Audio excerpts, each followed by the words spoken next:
दर्शकहरूलाई हार्दिक स्वागत छ। सधैँ चाहिँ म आज पनि बितेका 24 घण्टाका मुख्य घटनाक्रमहरूसहित उपस्थित भइसकेको छु।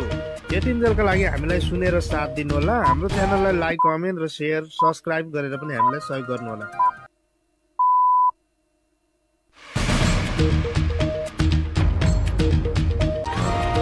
आज कार्यक्रममा सर्वोच्च अदालतको परमादेशपछि मध्य प्रदेशका मुख्यमन्त्रीले भोलि विश्वासको मत लिने तर आदेशप्रति असन्तुष्ट। सम्मानित सर्वोच्च अदालतले जुन व्याख्या गर्नुभएको छ यो कतै न कतै संशयको विषय आम जनमानसमा भएको हो। 1.5 महिनामा नेपाली कांग्रेसको महाधिवेशन सम्पन्न हुने विश्वास कसरी पलायो? गेट तोकिसकेपछि सबै अधिवेशनतिर लाग्छ भन्ने मलाई लागेको छ। सभापति देउवा निकट नेता उदय शमशेर राणा र युक्रेनको मुख्य पूर्वी शहरमा लडाई जारी रहेको कियevको दाबीबीच ट्रम्पका दूत मस्कोमा। तर सबैभन्दा पहिला आजका प्रमुख विश्व समाचार। प्रदीप बस्यालबाट समाचार सुन्नुहोस्। राष्ट्रपति ट्रम्पका विशेष दूत स्टिभ विटकफ र उनका ज्वाइँ जारेड कुश्नरले मस्कोमा राष्ट्रपति पुटिनलाई भेटेर युक्रेन युद्ध अन्त्य गर्ने संशोधित योजना प्रस्तुत गर्दैछन्। मूल रूपमा मस्कोका मागमा आधारित ती शर्तहरू युक्रेनी वार्ताकारहरूसँगको कयौं चरणको संवादपछि परिमार्जन गरिएको छ। संवाददाताहरूका अनुसार यस भ्रमणको क्रममा फेरि त्यो परिमार्जन हुन सक्छ। त्यसको केही घण्टा अघि मंगलबार नै क्रेमलिनले रुसले 1 वर्षभन्दा लामो समयको भारी लडाई र हताहतीपछि डोनबासको एउटा मुख्य सहर पोकरोव्स पूर्ण रूपमा कब्जा गरेको जनाएको छ। यद्यपि युक्रेनी सेनाले उक्त दाबीको खण्डन गरेको छ र रुसी सेनासँग भिडिरहेको जनाएको छ।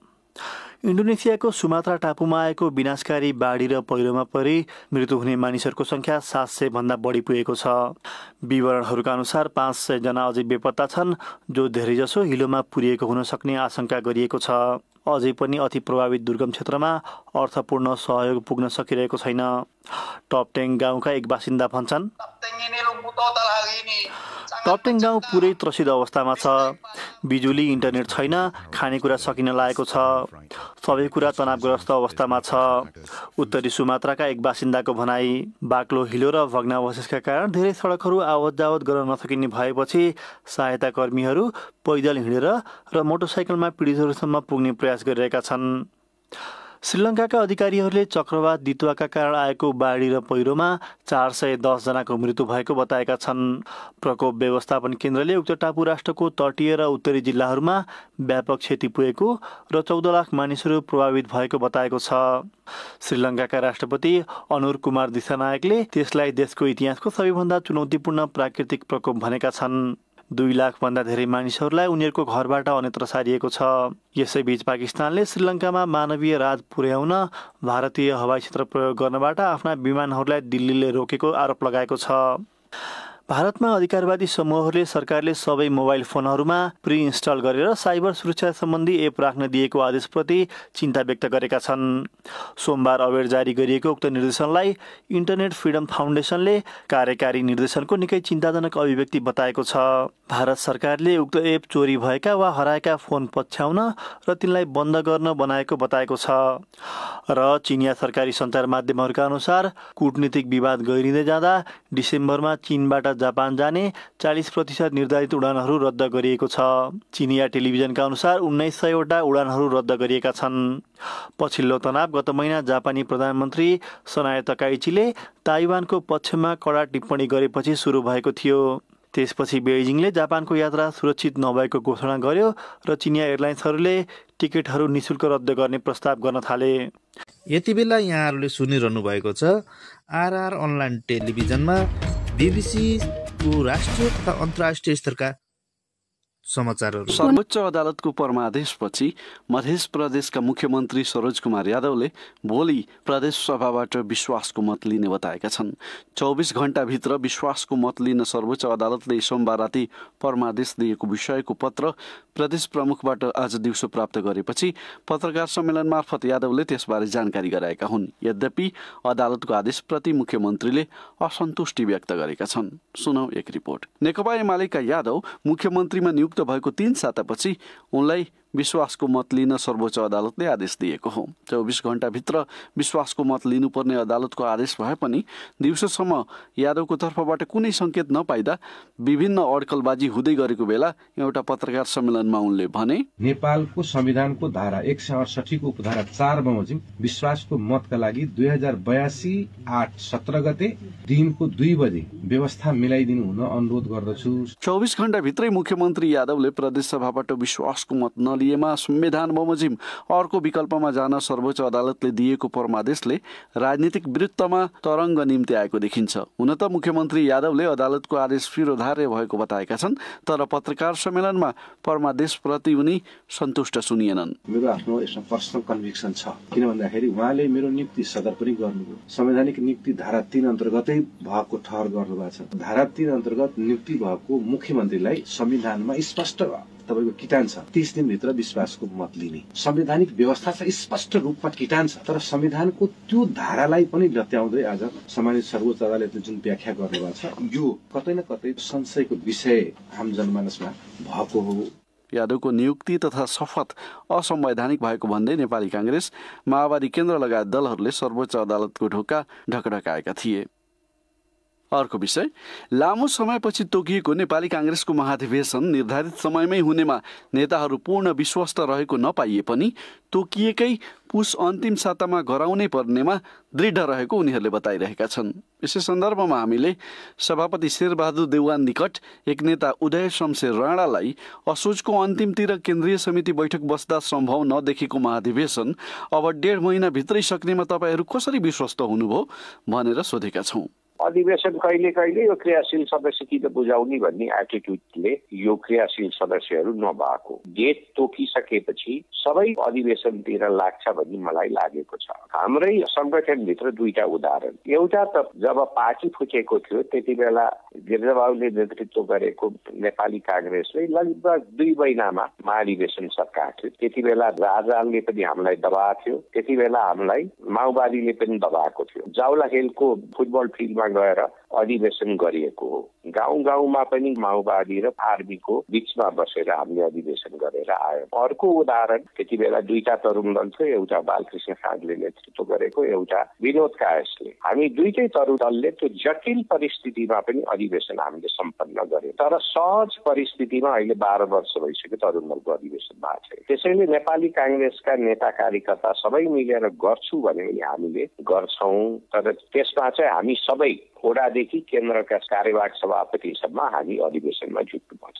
कथम कदाचित सम्भव भएन भने फेरि विशेष महाधिवेशनतिर जाने हो। सबैको यही समस्या हो। हामीले नभए पनि के भनेर सोचे भने अधिवेशन हुँदैनौ। त्यसैले म स्पष्ट छु, जसरी पनि अधिवेशन गर्नुपर्छ। स्पष्ट हुनुहुन्थ्यो भने यो म्याद माघसम्म चाहिँ किन थपेको यो केन्द्रीय कार्य समिति लगायतका समितिहरूको? म्याद थपेको कारण निर्वाचन 2 चरणमा पनि जान सकिन्छ। 2 चरणमा निर्वाचन गइसकेपछि हाम्रो म्यानुअल भोटिङ काउन्टिङ गर्दाखेरि अर्को 5 दिन जति लाग्छ काउन्टिङ गर्दा। त्यो गाएर शपथ ग्रहण गर्दासम्म माघको दोस्रो हप्तासम्म पुग्छ। त्यसैले अब आधिकारिक रूपमा नयाँ सभापति जो बन्छ उ त शपथ खाएपछि मात्र बन्छ भनेपछि कुनै पनि राजनीतिक दलले अथवा कोहीले पनि एउटा टाइम शेड्युल निकाल्दा त अलिअलि कुशल त राख्नुपर्छ नि। त्यसैले यो कुशल राखेर निकाले मात्र हो। केन्द्रीय समिति जुन लामो समयसम्म बस्यो त्यो चरणमा चाहिँ निर्णय गर्न अनुपयुक्त ठानेको कांग्रेसले अन्तिम समयमा आएर 1.5 महिना मात्र बाँकी छँदा गर्नुपर्ने कारण के परिवर्तन आयो कांग्रेसमा अथवा शेरबहादुर देउवामा अथवा उहाँ पक्षधर तपाईहरुमा? हो, तपाईले भनेको कुरा जस्तो अलिकति 1.5 महिना भने अलिकति बढी टाइम लगायो। तर नेपाली कांग्रेस र अरू पार्टी विशेष गरेर कम्युनिस्ट पार्टीहरुमा फरक हेर्नुस्। हामीले यो अत्यन्तै अप्ठ्यारो जटिल कहिले कल्पना नगरेको परिस्थिति सृजना भइसकेपछि हामीले एकदमै आन्तरिक रूपमा खुला रूपमा र हाम्रो केन्द्र समितिमा मात्र होइन विभिन्न चरणमा विभिन्न ठाउँमा ग्रुप मिटिङहरू बसेर हामीले एउटा लोकतान्त्रिक पार्टीमा जसरी आफ्नो निर्णय लिने प्रक्रिया मिलाउँछौं, छलफल गर्छौं, बहस गर्छौं, विवाद गर्छौं, तितो मिठो कुराहरू गर्छौं, त्यो गर्ने अवसर मलाई चाहिँ गर्व पनि लाग्छ नेपाली कांग्रेस बाहेक अरू कुनै पार्टीले दिँदैन। 3टा कुरामा हामी केन्द्रित भयौं। एउटा विशेष अधिवेशन गर्ने कि अथवा चुनाव अगाडि महाधिवेशन गर्ने कि अथवा वैशाख चुनावपछि महाधिवेशन गर्ने भन्दा इस्युमा हामीहरू केन्द्रित भएको थियौँ। म संस्थापक पक्षको म लगायत 30 जना हामी साथीहरू प्लस अरू कतिपय साथीहरूले सिग्नेचर लगाए पनि हामीले कुनै पनि हालत चुनाव अगाडि महाधिवेशन गर्नुपर्छ भनेर भने हाम्रो नेताहरूले यो हाम्रो लाइन हो यो हो भनेर कहिले हामीसँग कहिले पनि भनेन। बहस गरे वैशाखमा गर्नुपर्छ भनेर हामीसँग भने, किन भन्दाखेरि उहाँहरूको तर्क अधिवेशन चुनाव अगाडि भयो भने हाम्रो आन्तरिक विवाद चर्किन्छ भन्ने तर्क, त्यो तर्कमा पनि वेटेज छ नि। त्यसैले हामीहरूले चाहिँ गहन छलफल बहस विवाद पछि हामी एउटा निचोडमा आयौँ। निचोडमा आइसकेपछि हामीहरू यही निर्णयमा उभिएर जसरी पनि अधिवेशन गर्छ। तपाईँले जसरी पनि अधिवेशन गर्नुपर्छ हुन्छ भन्नु भएको छ नि, मसँगकै कुराकानीमा तपाईँले केही दिन अगाडि चाहिँ एउटा मध्यमार्गी बाटो हुन सक्छ भनेर आफ्नो धारणा राख्नु भएको थियो। त्यसमा के भने अहिले सुरु गरौँ, सकिएन भने चुनावपछि त्यसलाई प्रक्रियागत रूपमा निरन्तरता दिने गरी सुरु गरौँ त भन्ने मेरो भनाइ हो भनेर भन्नुभएको थियो। कतै पेट बोलीमा यही राखेर डेट तपाईँले तोक्या मात्रै हो कि होइन? अब डेट आइसक्यो, डेट आइसकेपछि हामी जसरी पनि अब गर्नुपर्छ। अनि यो राष्ट्रिय सभा त्यसपछि प्रतिनिधि सभाको समानुपातिक र प्रत्यक्ष दुवैतिरको उम्मेदवारहरूको नाम सिफारिस गर्न भनेको छ। अब के टिकट बाँड्ने त्योभन्दा पहिले नै यही समितिले बाँड्छ? त्यसो भए प्यारलली हामी गर्छौँ, सिफारिस यही समितिले गर्छ। टिकट बाँड्ने कसले सिग्नेचर गर्ने एउटातिर हो, तर नेपाली काङ्ग्रेसको कुनै पनि निर्वाचनमा जो सभापति हो एकलौटी टिकट कोहीले पनि बाँडेन। टिकट बाँड्दाखेरि 2-4वटा 5-10वटा सिटमा अलिकति सभापतिको हात बढी होला, तर सबै पक्षलाई राखेर जित्ने उम्मेदवारलाई दिने गर्छ। मैले 64 सालमा पहिलोपटक टिकट पाएँ। त्यति बेला शेरबहादुर देउवा प्यानलको उहाँ पार्टी सभापति हुनुहुन्न थियो, तर टिकट त पाएँ त मैले। समय तालिकाहरू हेर्दाखेरि चाहिँ अब टिकट वितरणमा फेरि हस्ताक्षर चाहिँ शेरबहादुर देउवाकै हुने भयो होइन? हस्ताक्षर शेरबहादुर देउवाको भएर के आपत्ति हो र? बाँड्ने त कमिटीले बाँड्ने होइन, व्यक्तिले बाँड्ने होइन। हाम्रो त त्यहाँ टिकट उहाँले मात्र दिने भन्ने विषयवस्तु त आउँदैन नि। उहाँको नजिक हारिहरूले मात्र टिकट पायो भने त चुनाव त सकाप हुन्छ नि। नेपाली काङ्ग्रेसका सभापति शेरबहादुर देउवा निकट एक नेता उदय शमशेर राणा साथी शरद केसीसँग कुरा गर्दै एउटा विषय संक्षेपमा, सरकारले जेनजी आन्दोलनका क्रममा भएका भौतिक क्षतिको मूल्याङ्कन तथा सार्वजनिक संरचनाको पुनर्निर्माण योजना तयार गर्न गठित समितिको कार्यावधि 30 दिन थप गर्ने निर्णय गरेको छ। सोमबार बसेको मन्त्री परिषद बैठकको निर्णय सार्वजनिक गर्दै सरकारका प्रवक्ता जगदीश खरेलले प्रत्येक वर्ष भदौ 23 गतेलाई जेनजी शहीद दिवसका रूपमा मनाउने निर्णय गरिएको पनि बताए। उनका अनुसार सरकारले माघ 1 गतेदेखि एक पटकमा 5 लाख रुपैयाँ वा सोभन्दा बढी मूल्यको सेवा वा वस्तुको खरिद बिक्री अथवा अन्य कारोबार गर्दा ब्याङ्किङ उपकरण मार्फत गर्नुपर्ने गरी नगद कारोबारको सीमा निर्धारण समेत गरेको छ।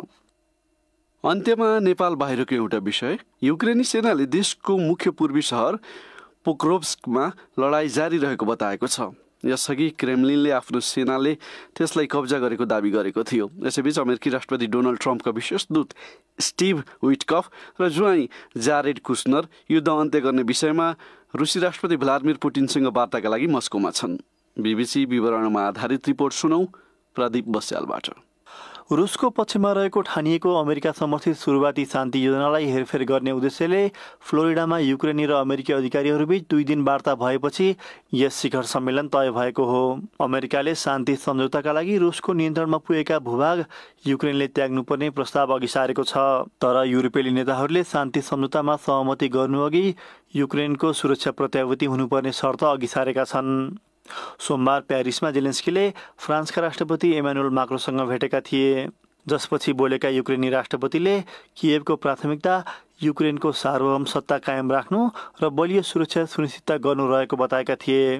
बीबीसीका रुस सम्पादक स्टिभ रोजनबर्ग भन्छन्, पुटिन युद्धभूमिमा रुस जितिरहेको भन्ने विश्वास गर्छन् र सम्झौताका लागि कमै इच्छा देखाएका छन्। युक्रेनी र अमेरिकी वार्ताकारहरूले युक्रेनको शान्ति योजनाबारे तयार गरिएको मस्यौदा पुनरावलोकन गरेका छन्। फ्लोरिडामा 2 दिन चलेको बैठकमा उनीहरूले यसअघि रुसलाई फाइदा पुग्ने भनिएको सम्झौताको मस्यौदा हेरफेरबारे छलफल गरेका हुन्।